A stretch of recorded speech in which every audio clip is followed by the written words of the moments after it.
И сюда вот на это примыкание мы клеим бумажку. Я не знаю, кто как делает, но мы всегда используем бумажку, то есть бумажную ленту.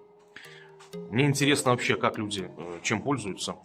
Было бы интересно, если бы рассказали вы там, напишите в комментариях, кто какие варианты использует. То есть мы срезаем пену, можно немножко здесь вот угол тоже так вот прорезать, чтобы типа как четверть такая.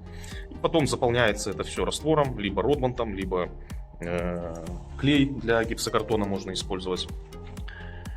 Вначале мы это замазываем, потом сверху клеим бумажку, ну и потом уже, естественно, что сверху заподлицо вот наравне, то есть эти две плоскости выводим вровень, потому что дверники, как правило, немножко выдвигают их.